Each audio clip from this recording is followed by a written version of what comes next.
오랫동안 사역자로 교회의 수종을 들게 됩니다. 여러 가지 일들을 생각하면서 좌충우돌하기도 했었습니다. 그런데 어느 날 저 속에 훅 들어온 생각이 있었습니다. 그래서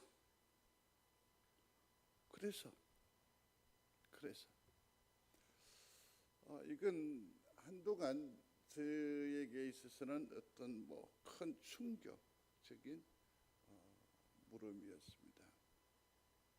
우리 모두는 다 구원을 받으신 줄로 믿습니다. 그런 확신을 가지고 삶을 살아가고 있는 줄로 압니다. 그래서 행복하십니까? 그래서 내 삶이 변화되었습니까? 내 속에 기쁨이 충만하십니까? 주 예수 그리스도를 우리가 10년 가운데에 모신 그때도 뭔가를 찾았었는데 지금도 여전히 무슨 재미요? 어떤 꿈들을 향해서 하등바등하면서 삶을 살아가는 거죠. 여전히 치고받고, 여전히 벽치고, 여전히 나를 주장하고, 여전히 비교하고. 구원받았습니다. 아멘. 그래서 이게 제게 오는 충격이었습니다. 교회도 마찬가지일 거래요. 주님께서 피값으로 사신 줄로 믿습니다. 그래서 주님께서 왜 피값으로 송정제일을 사셨는지를 생각했었어야 했었습니다. 그래서 내 어떤 필요나 내 욕구보다도 주님께서 여기에 존재를 두셨으면 거기에 걸맞는 일들을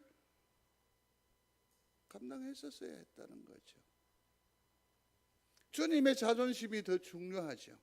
송정제일교회는 주님의 자존심이 매우 소중한 교회임을 믿습니다. 그러나 내 자존심으로 교회가 좌지우지했다라는 거지. 그러니까 구원 이후에도 뭔가가 내 속에서 뭔가가 일어나야 된다라는 것입니다.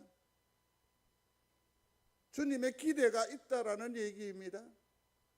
송정제일교회에 대한 바람이 있다라는 얘기입니다.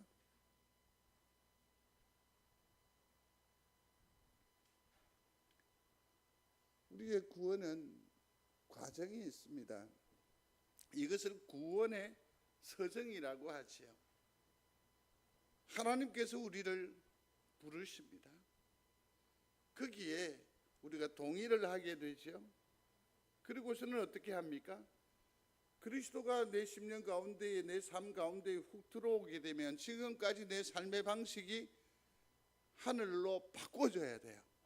그래서 회개하라, 천국에 가까웠느니라. 이 회개의 역사가 일어나죠. 돌아서는 거죠. 회심이 필요해요. 거기에 또 믿음이 필요해요. 이 믿음이 내 속에서 제대로 작동이 되어질 때에 저마다 다 삶을 통해서 그 소리를 듣게 되고 확정하게 되어 나는 구원받았습니다. 나는 하나님의 사람입니다. 칭의를 얻게 돼요. 그런데 환난과 시련 가운데에서 예전과 다름없는 그러한 삶을 바등바등 살아가는데 놀라웠게도 하나님의 인도하심과 보호하심과 역사하심이 이전과 다른 기운으로 내게 임하세요. 그걸 뭐라고 하느냐면 칭의라고 하는 겁니다. 전에는 그냥 내버려 뒀는데 이제는 하나님께서 나를 누구의 것으로 삼으신 증거다? 하나님의 것으로, 당신의 것으로 삼으셨습니다. 우리는 지금 이 과정에 있습니다. 그러나 좀 더 우리가 이 구원 이후의 삶에 신실하면 우리는 성화될 것입니다. 결코 버리움을 당하지 아니하는 하늘의 선언을 듣게 될 것입니다. 확신하게 될 줄로 믿습니다. 그렇게 해서 마침내 누구의? 하나님의 영화에 들어게 될 줄로 믿습니다. 그래서 지금 여기까지. 그러나 우리의 방향은 어디입니까? 하나님의 맏아들 되는 자리에까지, 그 영광에 이르는 자리까지. 이 기간이, 이 세월이 우리에게 아직도 있다라는 겁니다. 그러면 구원 이후에 뭘 해야 된다? 뭔가 아직까지 기대하시는 것이 있다. 믿으시면 아멘. 그럼요. 구원 이후의 삶이 있다. 기억하십시오. 또 하나는 같이 읽습니다. 그러므로 내 형제들아, 너희도 그리스도의 몸으로 말미암아 율법에 대하여 죽임을 당하였으니, 잠깐만요. 죽임을 당하였으니 여기가 뭡니까? 벌써 구원받은 것을 우리에게 시사해 줍니다. 계속합니다. 이는 다른 곧 죽은 자 가운데서 살아나신 이에게 가서, 스탑. 다른 이에게 가서, 이 말은 뭐냐면 내 스스로 구원이 이루어졌다, 성취되어졌다는 것이 아니고 뭡니까? 다른 곧 죽은 가운데서 살아나신 이로 말미암은 구원은 뭐다? 은혜다. 믿습니까? 마지막 줄입니다. 우리가 하나님을 위하여 열매 맺게 하려 함이라. 구원 이후의 삶은 무엇입니까? 첫 번째는 아까 구원의 완성이요, 또 두 번째는 뭡니까? 열매를 맺게 하려 하십니다. 열매를 맺게 하려. 그러면 이 우리 구원받은 백성의 삶에 있어 열매가 맺히는 그러한 삶을 주님은 기대하신다. 때문에 뭐 하셨다? 구원하셨다. 기억하시게 되기를 바랍니다. 생각해 보십시오. 지금까지도 그래 왔거니와 은혜로 말미암아 구원의 자리에 이르는 연약한 나인데 내가 어떻게 하늘 하나님의 소원을 이룰 수 있겠느냐는 거죠. 자신 있으십니까? 자신 있으십니까? 푸른 바다 나서니 몸 어디든지 가오리다. 오늘 10시 반에 기도하면서 김천 얘기를 좀 했습니다. 김천에 있는 목사님 얘기를 했습니다. 사모님이 진지하게 와서 얘기를 하더래요. 다른 때는 여보 하더니 그날은 목사님 그러더래요.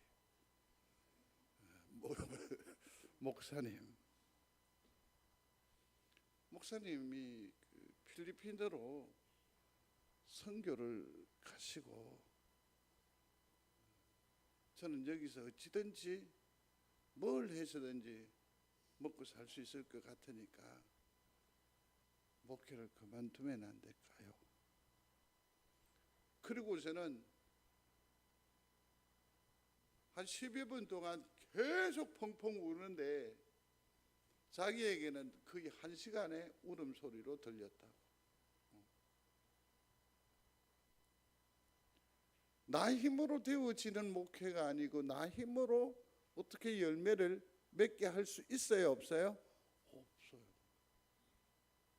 특별히 대인 관계에 있어서 성도와 성도의 관계에 있어서 곰곰이 생각해 보세요.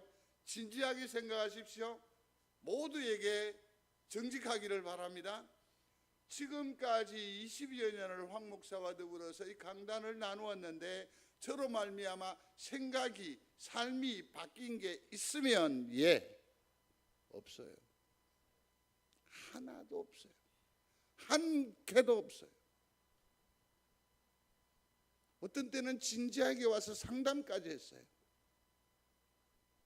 하나도 변하지 않았어요. 그냥 그렇게 폼만 그렇게 가요. 한때 착각해요. 성경 공부 잘하면, 설교를 준비 잘하면 사람이 변화될 것이라고. 사람이 변화될 것이라. 그러나 그 기대는 아니에요. 한 번도 마음이 시원한 적이 없었어요. 한 번도 시원한 적이 없었어요. 자기 자신에게 정직하다고 한다면 이 사실을 모두가 인정하게 될 거예요. 인정하게 될 거예요. 고작 변했던 것은 뭡니까? 이러저러한 삶의 방식이나 원칙을 어디에 교회에 적용하는 거죠. 그래서 이게 안 되고 전에는 이랬고 변하지 않아요. 이것은 우리가 손해보는 인생이라고 생각을 해요. 그러한 한계가 있는 우리가 구원 이후에 하나님의 기대에 충족하기 위해서 어떤 열매를 맺는다? 어떻게 시도할 수 있을까? 한번 해볼 마음이 있는지요? 정말 어렵습니다. 그러나 저는 이 말씀을 묵상하면서 이런 생각을 해보았습니다. 요시 한번 도전해보자. 한번 해보자. 우리는 가지입니다. 그러면 요한복음을 묵상하면서 우리가 얻은 교훈이 있습니다. 그건 진리이거든요. 무엇입니까? 우리가 할 수 있는 것이 있던가요? 없어요. 우리는 그저 가지니까 원줄기에 붙어만 있으면 돼. 같이 묻어가면 돼. 가서 이 용어를 저는 같이 함께라는 용어로 대치해도 된다고 생각을 해요. 한번 소리합니다. 함께. 이거는 같이, 또 하나는 처럼이라는 의미가 돼요. 그러면 우리는 가지이니까 원줄기인 누구처럼? 예수님처럼 예수님과 같이 하면 될 줄로 믿습니다. 이것이 저의 믿음의 결단이고 기대요, 바람이요, 믿음입니다. 그래서 이렇게 표현할 수 있습니다. 같이 걷자. 누구와? 주님과 같이. 그러면 뭔가 쥐어질 것이고 만져지게 될 것이고 그 언덕을 넘어갈 수 있게 될 줄로 믿습니다. 나로서는 나도 봐도 안 되는 거지. 안 되는 거지. 어릴 때 학교를 가려고 하면 15리를 걸어야만 합니다. 15리를 걸어야 됩니다. 그러니 작은 체구의 이 걸음이 보통 힘든 걸음이 아니었습니다. 임경됐더니 어머니가 하는 말이 그 전봇대를 헤아리라고. 나중에 군대 가면서 이제 알게 됐습니다. 전봇대 하나 간격이 50m입니다. 50m. 그래서 군인들이 적진을 가늠할 때 이걸로 가늠하기도 하거든요. 학교에서 출발, 양구라는 동네에서 이렇게 보면 뜰에 전봇대가 쫙 서가 있는데 어찌 그리 많은지. 그래서 전봇대 하나씩 한참 가다가 지나온 전봇대보다 남은 전봇대가 더 많은 거야. 고개를 들면 다시 또 나타나잖아요, 전봇대가. 그때 제가 작정을 했지요. 찻길에 있는 돌을 들어서 전봇대 그것을 감전되지 않게 고정하는데 사기로 된 요만한 게 있어요. 이걸 둘러요. 이걸 뭐라고 하냐면 애자라고 해요. 애자. 돌을 가지고 그걸 깨뜨려 버리는 거예요. 성질이 나니까. 우리가 생을 이루어 살 때에도 마찬가지입니다. 어떻게 목표를 설정을 하고 그것을 위해서 이렇게 저렇게 계획합니다마는 난공불락입니다. 그러나 주님과 함께 가면 되잖아요. 손잡고 가기만 하면 되잖아요. 이 일을 오늘 말씀이 우리에게 제안하고 있음을 참으로 감사하게 생각을 합니다. 그러면 주님과 함께 같이 걷는 일에 아름다운 결단이 저와 더불어서 함께 있게 되기를 바랍니다. 근데 이 같이 걷자라고 하는 이것은 주님의 세레나데입니다. 창문을 열어다오 그렇게 구원하듯이 주님은 우리에게 제안을 하시는 겁니다. 우리에게 초청하시는 겁니다. 말씀을 통해서 너 마음대로 내 힘으로 하려 하지 말고 나와 함께 하자고, 때로는 손만 요렇게 내밉니다. 그거 살포시 잡기만 하면 길이 열려지는데, 언덕을 넘어갈 수 있는데 계속해서 제안을 하십니다. 때로는 노크로 우리 심장에 노크하시기도 하고, 때로는 칭찬하시기도 하고, 위로하시기도 하고, 덕을 한번 툭 쳐주시기도 하고, 계속해서 주님은 무엇입니까? 같이 걷자고 데이트를 요청하시는 거죠. 심지어는 주님께서 우리에게 프로포즈 하는 것이라고 생각을 정리할 수 있습니다. 나와 함께 가자. 이 다른 표현이 뭡니까? 함께 가기 위해서 뭐 합니까? 결혼을 요청하는 거죠. 주님께서 누구를? 우리에게. 신랑 되신 예수께서 그 신부는 누구입니까? 우리로 지칭하시면서 주님께서 우리에게 만일에 프로포즈를 하면 여러분들은 뭐라고 답하시겠습니까? 예, 아니요? 예입니까? 예? 진짜로? 그럼 한번 물어보겠습니다. 나와 결혼해 주시겠습니까? 별로 재미가 없는데 주님이 내게 말씀하시는. 근데 우리 한국적 정서는 이 결혼이라고 하는 이 정서가 굉장히 강합니다. 결속력이. 왜냐하면 결혼하면 나머지는 다 덮어버려야 되고 다 잊어야 되거든. 그러니까 지금 여러분들이 생각하는 것이 뭐냐면 상징적이고 의미를 생각하는 것이 아니고 여러분들의 삶의 자리를 생각하는 거다. 그러면 이 영감제는 어쩌지? 이 아들은 어쩌지? 그렇게 우리 생각은 아주 단순합니다, 성도 여러분. 아주 단순합니다. 그래서 세상이 주님은 신랑 되시고 우리가 신부 된다는 이 관계를 예를 들어서 이렇게 설명을 하면 세상이 제대로 이해를 할까요, 안 할까요? 하기 어려워요. 집에 반려견을 키우는 사람들이 늘 얘기하잖아요.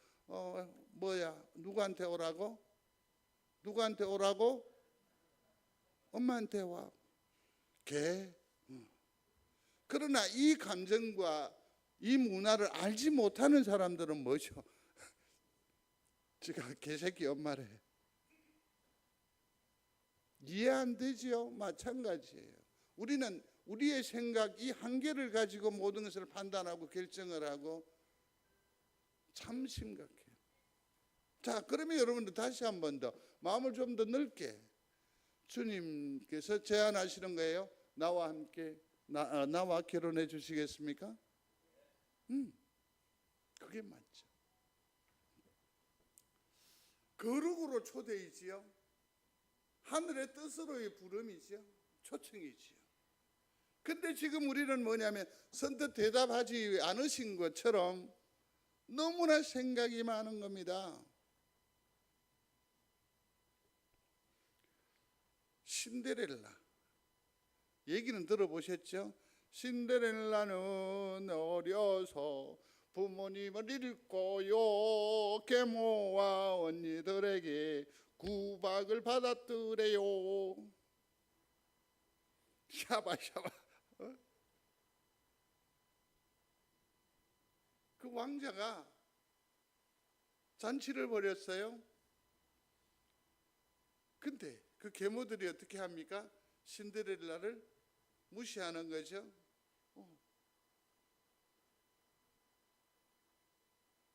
얄궂이 이 신데렐라라는 이 이름의 뜻이 재투성이라는 말이에요. 재.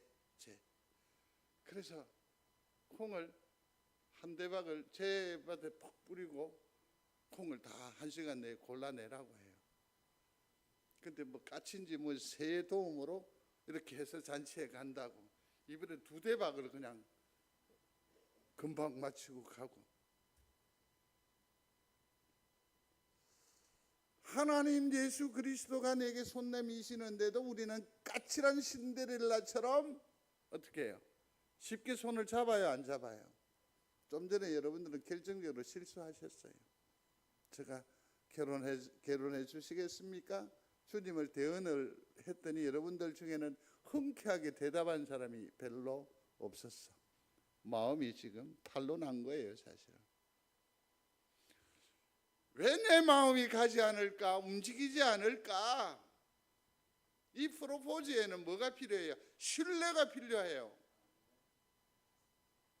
나와 결혼해 주시겠습니까? 이 머스마에 대한 뭐가 있어야 돼요? 결정적인 것은 신뢰가 있어야 돼요. 믿을만이어야 돼요. 또 하나는 기대감이 있어야 돼요. 그와 더불어서 결혼을 하게 되면 그 이후에 있을 그 삶이 보여져야 돼요. 또 하나는 뭡니까? 아주 친절하게 해야 돼요. 나하고 결혼해 줄래? 마음에 자극, 감동을 줘야죠. 감동을 줘야 돼요. 주님은 우리로 같이 걷자라고 초청을, 부르심을 지금 우리 성도들에게 제시하십니다. 주님과 함께 걸으시겠습니까? 사람들은 말합니다. 하나님께서 왜 나를 왜 창조하셨느냐? 예배 받으시기 위해서. 그러나 이건 오해입니다. 주님은 모든 것의 창조주가 되심을 믿습니다. 그래서 그들의 존재 이유가 뭐냐면 예배예요. 하나님으로 향하게 되어 있었어요. 그래서 이것보다 훨씬 더 심오한 뜻을 가지고 있다라고 할 수 있습니다. 그리고 또 여기서 한 가지 오해가, 하나님께서는 예배를 통해서 뭘 받으신다? 영광을 받으신다. 근데 그 영광이라는 것을 곰곰이 생각해 보면 이런 생각을 할 수가 있어요. 멸류관, 기쁨, 그죠? 깃발이잖아요. 금메달이잖아요. 이건 어떤 사람입니까? 그 중에 출중한 사람, 승리한 사람, 탁월한 사람만이 누려요. 많이 안 누리죠. 누가 딱 하나, 그 종목이. 그러나 하나님께서는 탁월한 사람의 기쁨만 수용하시는 분이 아니심을 믿는 여러분들이 되시기를 바랍니다. 태어나서 제대로 걸음을 걷지도 못합니다. 늘 통증 때문에 모든 가족들의 슬픔이 되었습니다. 아픔이 되었습니다. 애가 되었습니다. 그런데 한 번도 제대로 세월이 갔음에도 불구하고 제 발로 땅을 딛지도 못했습니다. 근데 그 아이가 오늘 입을 열어서 미음 같은 그런 이유식을 받아 먹어요. 감사한 일 아닌가요? 그 소소한 일이 하나님 앞에 그 엄마는 영광이 되는 거예요. 영광이 되는 거예요.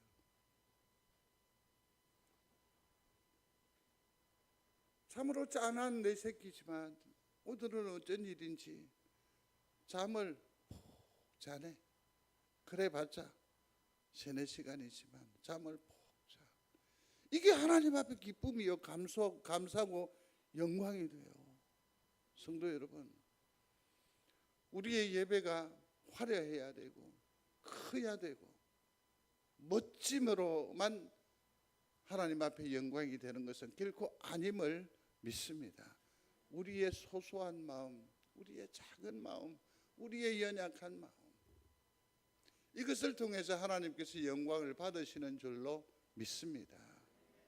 그러나 모든 영광은 하나님께서 다 받으십니다. 또 하나는 외로우셔서, 물론 하나님께서 우리와 같이 하시기 위해 같이 하심을 소원하십니다마는 이 논리는 또 맞지를 않아요. 그러면 아까 뭘 맺기 위해서? 열매 맺기 위해서 같이 걷자, 같이 가자라고 하셨습니다. 꼭 기억하셨다가 성경을 다시 한 번 더 되짚어 보시기를 바랍니다. 갈라디아서 5장 22절에서 23절에 보면 사랑, 희락, 화평, 오래 참음과 자비와 양선과 충성과 온유와 맨 마지막에 있는 것인데요, 절제라는 것이 있습니다. 성도 여러분, 이 열매들을 곰곰이 생각해 보십시오. 삶에 있어서 정말 필요한 덕목이 아닌가요? 그렇게 생각하시면 예. 그런데요, 이 덕목이 누구에게 필요합니까? 나에게 필요합니까? 그에게 필요합니까? 누구에게? 참으로 큰 사람들입니다. 참으로 큰 사람입니다. 어느 한 분과 감정의 갈등이 있었습니다. 서운한 감정이 있었습니다. 그런데 노크를 하기에 문을 열었더니 눈물이 범벅이 되어서 뭐라고 하느냐 하면, 목사님 죄송합니다, 잘못했습니다. 그래서 끌어안고 이렇게 얘기를 한 기억이 있습니다. 아니요, 저보다 훨씬 크네요. 저보다 훨씬 크신 분이시네요. 여러분, 사랑과 희락과 오래 참음, 화평, 절제, 충성, 자비, 양선, 온유가 나에게 필요한 줄로 믿습니다. 그러나 대부분 여러분들은 이 열매가 누구에게 필요하다고 지금 시인합니까? 나에게, 그 인간에게 필요한 거잖아. 그 사람에게 필요한 거 아니요? 우리가 얼마나 이율배반적으로 삶을 살아가는지 몰라요. 얼마나 하나님의 말씀을 자의적으로 마음대로 해석하며 살아가는지 몰라요. 누구에게 사랑이 필요해요? 나에게? 그러면 난 보듬으면 되잖아. 그러나 보듬지 못해. 그래서 애써 그냥 내 비참함을 돌려버리는 거예요. 그에게 뭐가 필요해? 사랑이 필요하다. 나를 받아주고 내 말이 들리고 나를 용납하고 나를 이해하는 사람. 사랑하는 성도 여러분, 주님은 이 열매가 누구에게 필요하다고 절실히 우리에게 말씀하십니까? 나에게. 이 열매를 맺기를 원하시는 주님. 그래서 전하는 방법이 뭡니까? 나와 같이 하자. 같이 한번 해보자. 같이 걷자는 거죠. 이 음성이 들려지는 은혜가 있게 되기를 중심으로 소원합니다. 내 마음대로 사랑이 마음대로 됩니까? 보듬어 싶니까?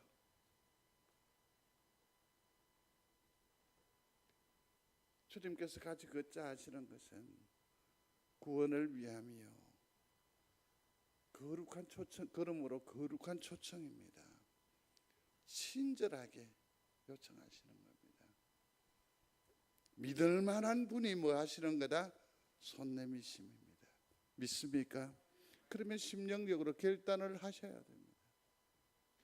주님이 같이 걷자 하시는 이 거룩한 부름에 아멘 아멘 아멘 아멘 아멘 아멘 하며 따라가든지, 또 여전히 주저주저 할 건지.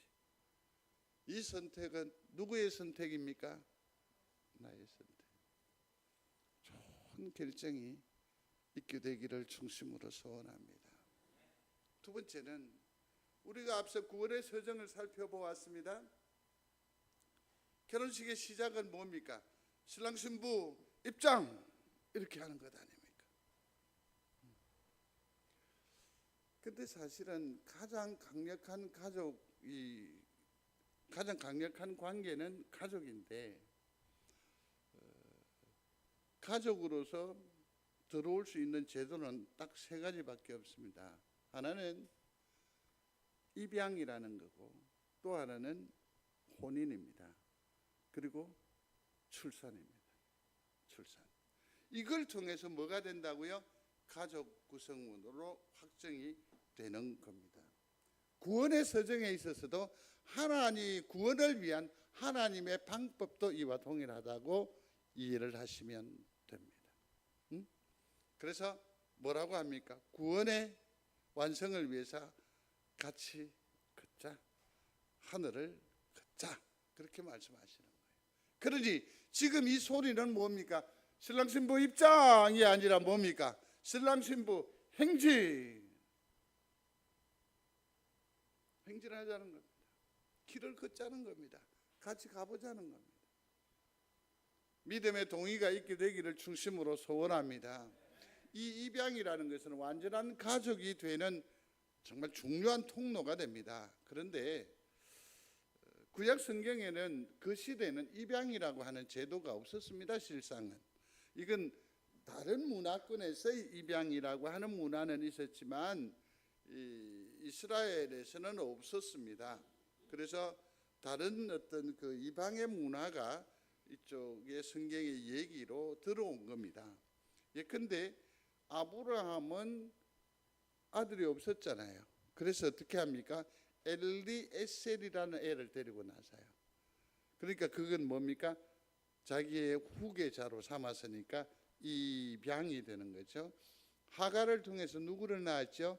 이스마엘을 대신하는 거죠. 그러니까 성경에는 일부 다처제 구약의 얘기가, 그러니까 이러한 여러 가지 제도가 있다 보니까 입양이라고 하는 이 논리가 성경 안에 아직까지 들어오지는 않았던 것 같아요. 모세 이전에는 없어요.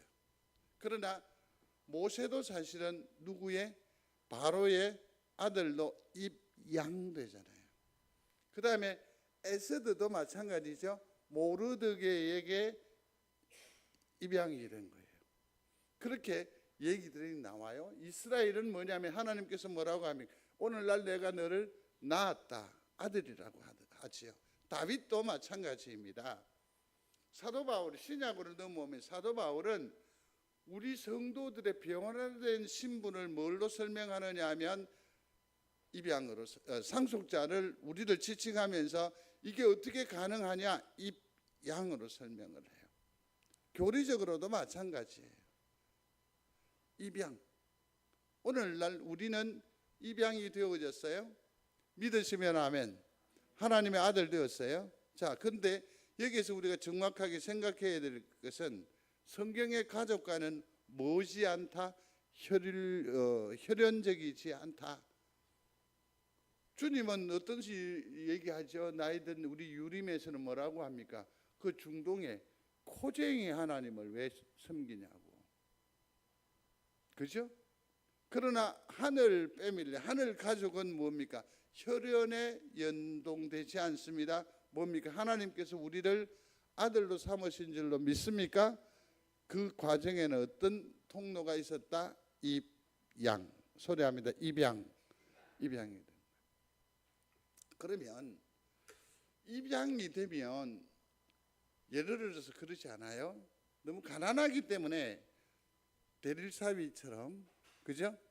입양이 될 수도 있잖아요. 그러면 이 아이가 이 집에서 모든 권세를 다 누리게 될 거예요. 근데 이 아이가 못 잊어서 옛날 집으로 돌아가잖아요. 어떻게 할까요? 첫 번째 벌은 다리를 분질러 버려요. 두 번째 돌아가잖아요. 그러면 팔레스타인 인근의 법은 뭘 하느냐면 눈을 뽑아버려요. 세 번째 또 계속 그 일을 하면 뭘 하죠? 목숨을 거둬버려요. 아주 잔인하고 참으로 그 처참하다고 생각하는데 반대로 생각해 보세요. 반대로 생각해 보세요. 혈육이 아니지만 입양되면 모든 법적인, 그다음에 재산상 모든 관계, 신분 완전히 그의 아들로 변화시켜요. 혜택이 엄청난 거가 되는 거죠. 하나님께서 오늘날 우리를 뭘로 하셨다? 입양시키셨어요.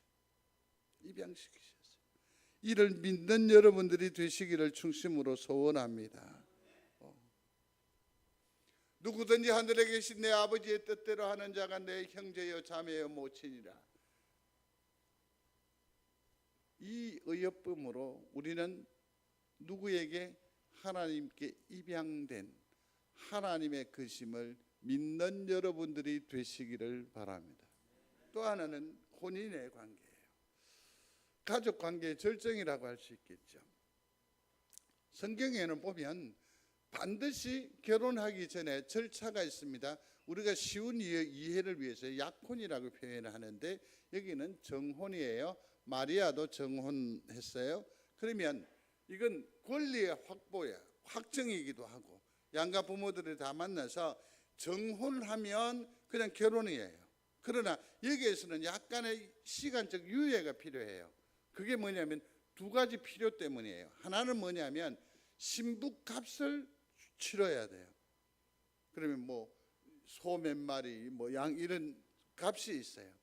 그것을 치를 수 있는 시간적 유예를 주는 거예요. 그러면 신랑은 정혼을 하고 어떻게 합니까? 뭘 하러 가야 돼요? 이 신부값을 준비하러 가야 돼요. 또 하나는 신부를 나중에 데리고 와서 모시고 갈 때 가서 거기에 뭐 해야 될? 생활을 할 집을 마련해야 돼요. 그래서 이 기간에 이 필요를 채우는 거예요. 주님께서 우리를 위해서 하늘에 뭘 준비하러 가신다고 하셨죠?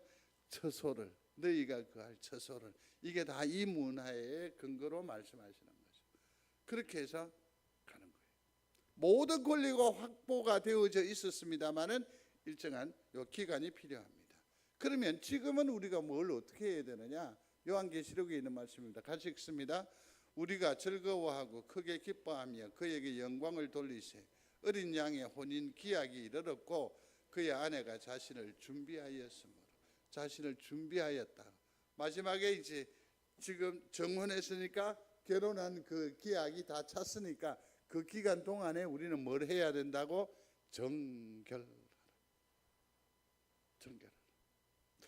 성도 여러분 어떻습니까? 결혼의 절정은 어디입니까? 그 허니문이라고 하잖아요. 초기입니까? 지금입니까? 신혼 초입니까? 근데 어찌 정신 나간 사람이 그러더라고요.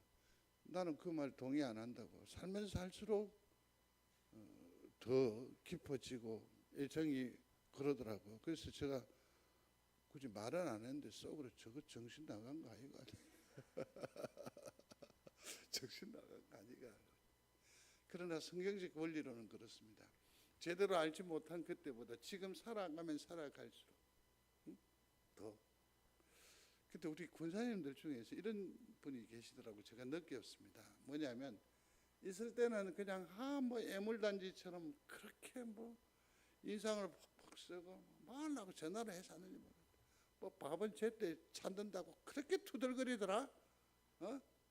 그래가 어떤 분은 그 가시고 나서 아이고 막 속이 좀 시원합니다. 또 그렇게 얘기한다 또. 근데 시간이 좀 지나고 나니까 되게 보고 싶어 하대. 되게 그리워하대. 응? 되게 그리워하대. 결혼은 신비라고 생각을 합니다. 정말 신비라고 생각을 합니다. 정결하게 준비하죠. 그러면 어떻게 이것을 온전히 유지할 수 있느냐? 고집을 버려야죠. 내 걸 버려야 하지 않겠습니까? 저는 누가 부르면 5분 내로 갑니다. 가야죠. 내 고집을 버리고. 자, 이제 세 번째는 뭐 하라고요? 신뢰하라. 소리하겠습니다. 신뢰하라. 2인 삼각이라는 것이 있습니다. 발목을 이렇게 묶고 어깨동무하고 하나 둘 이렇게 가잖아요. 같이 걷기는 누구와? 하나님과 2인 삼각입니다. 쉽겠습니까? 어렵겠습니까? 굉장히 어려울 겁니다. 굉장히 어려워요. 내가 누구의 보폭에 맞춰야 됩니까? 하나님께 맞춰요. 여러분들 우리가 지금 잘못 생각하고 있는 거예요. 초등학교 뭐 요즘 운동회가 뭐 없는 것 같더라고요. 그 인삼각을 한번 보세요. 아가 엄마 발에 맞춰요? 아이가 아빠 발에 맞춰요? 누가 누구에게 발을 맞춰요? 엄마가 아빠가 누구 발에 맞춰요? 아이 보폭에 맞춰요. 근데 우리는 지레 두려워하는 거죠. 하나님과 동행하고 길 가는 것을. 내 고집이 꺾이고 내 방향이 틀어진다라고 해서 불편하는 거예요. 아니요. 누가 맞춰준다고요? 아버지 하나님이 내 보폭을 맞추시는 거예요. 생각을 바꾸십시오. 그저 우리는 못하면 돼요? 네, 같이 가겠습니다. 같이 읽겠습니다. 이는 내 생각이 너희의 생각과 다름이요 내 길은 너희의 길과 다름이니라. 여호와의 말씀이니라. 이는 하늘이 땅보다 높은 같이 내 길은 너희의 길보다 높으며 내 생각은 너희의 생각보다 높음이니이다. 아멘. 그러므로 우리를 끌고 하늘로 올라가시지 않으셨어요? 내려오셨어요? 누구에게 보폭을 맞췄어요? 우리에게 맞추셨어요. 주님과 같이 걸으시겠습니까? 주님과 같이 동행하시겠습니까? 모세 가나안에 입성을 하기를 원해요. 그죠? 그래서 오늘 본문이 그렇지 않습니까? 지금까지 하나님께서 나를 참여시켰습니다. 여러분 칼럼란에 나와 있는 그 본문을 다시 읽으시면 이해가 수월할 겁니다. 그렇지만 이제 나로 여기로 들어가게 해주십시오. 하나님 뭐라고 했습니까? 이런지하에 다시는 이 일로 말하지 말라고. 이 말의 표현이 누가 얘기하던 거예요? 사도 바울도 자기 몸에 가시 때문에 기도했더니 내 은혜가 네게 족하다. 다시는 이 일로 네게 구하지 말라라고. 못 들어가는 거죠. 한 아이가 수영을 하고 놀고 싶습니다. 근데 수영복을 준비하지 않았습니다. 그 리조트에. 근데 애가 계속 보채는 겁니다. 아빠한테. 아니 수영복이 없잖아. 빌려주는 데도 없으니까 난처할 거 아니에요. 그러니까 아빠가 그냥 쩔쩔매니까 이제는 하늘을 향해서 기도하는 겁니다. 하나님 수영하고 놀고 싶어요. 수영하고 놀고 싶어요. 그런데 라커룸 근처 가니까 딱 아이가 입을 만한 수영복이 저기 놓여 있는 거예요. 그래서 그걸 가지고 와서 어떻게 해요? 이렇게 대충 세척을 해서 씻고 잘 놀고 수영복을 갖다 줬어요. 근데 다음날 아빠 또 수영하고 싶다고. 아침부터 어저께 효과가 있으니까 하나님 수영하고 놀고 싶어요. 수영하고 놀고 싶어요. 그 자리에 갔는데 수영복이 있었게 없었게? 없어. 그러니까 딱 돌아보면 아빠한테 얘기하는 거예요. 아빠 하나님 어디 계셔? 어디 계셔? 불편한 거죠. 이 일로 다시는 내게 구하지 말라라고 말했습니다. 사실은 모세에게 하나님께서 이 처신이 너무 가혹하다고 생각할 수 있습니다. 오죽했으면 사도 모세가 뭐라고 합니까? 너희 때문에 백성들 때문에 내가 못 들어간다. 우리는 모든 책임과 원망을 철저하게 누구에게로 바깥에서 다 찾아요. 이게 우리 인간의 습성이에요. 내가 변하는 것이 아니라 그 사람이 사랑이 변해야 되고 그 사람이 절제하는 것이 변해야 되고 변해야 된다. 근데요, 이게 그렇게 서운한 처사가 아닙니다. 잘 생각해 보십시오. 가데스 바네아에서 주님이 뭘 했습니까? 12 정탐꾼을 보냈어요. 그런데 여호수아와 갈렙 외에는 하나님이 거기서 선포를 하셨어요. 아무도 뭐에 못 들어간다? 못 들어간다라고 거기서 선포하셨어요. 지금 모세가 어디 있느냐면 가데스 바네아에서. 참 성경은 대단하죠. 딱 그 자리에서 상기를 시키시는 거죠. 이건 하나님이 가혹하신 것이 아니라 하나님께서 뭐 하신 겁니까? 미리 말씀하신 거예요. 따라하십시오. 하나님은 약속에 신실하십니다. 그만큼 하나님은 뭐 합니까? 믿을 만한 분이에요. 말씀하신 대로 행하시는 거예요. 얼마나 감사한지 몰라요. 주님도 나의 하나님 어찌하여 나를 버리셨나이까. 이건 정해진 일이기 때문에 그런 거예요. 이 말을 바꾸면 뭡니까? 하나님은 무하신 분이다. 신실, 믿을 만한, 신뢰할 만한 분이시다. 믿으면 아멘. 엘리야도 마찬가지예요. 엘리야는 이 땅에 사명이 있어요. 그게 뭐냐면 기름 부음을 세 사람에게 얘기했는데 한 사람에게 기름 부음을 줬고 다른 사람은 다른 선지자가 줬고 한 사람은 기름 부음을 받지도 않았어요. 그 사명을 다 이루지 못했다고요. 그럼에도 불구하고 하나님께서는 모세나 엘리야를 축복하세요. 신실한 분이에요. 축복하시기로 자기 마음에 정한 거예요. 자 보세요. 모세가 가나안 땅에 들어갔어요? 못 들어갔어요? 엘리야가 갔어요? 안 갔어요? 그래서 이 서운한 마음을 어떻게 하나님께서 푸시느냐 하면 변화산상에서 예수님과 함께한 분이 세 분이 계시는데 누구죠? 아브라함도 있었고 또 누가 있어요? 모세도 있었고요. 엘리야도 있었어요. 밟은 거예요. 이게 믿음의 역사예요. 그만큼 하나님은 신뢰할 만한 분이심을 믿습니다. 이게 중요한 거예요. 그분이 우리로 하여금 같이 가자고 하시는 거죠. 말씀을 맺습니다. 오늘 주님께서 우리에게 초청하십니다. 같이 걷자. 같이 가자고. 아주 친절하게 부드럽게 우리에게 제안하십니다. 그리고 그는 허투루 말하시는 분이 아닙니다. 그 말은 반드시 지키시는 분입니다. 반드시 우리의 삶에 뭐 맺게 하신다?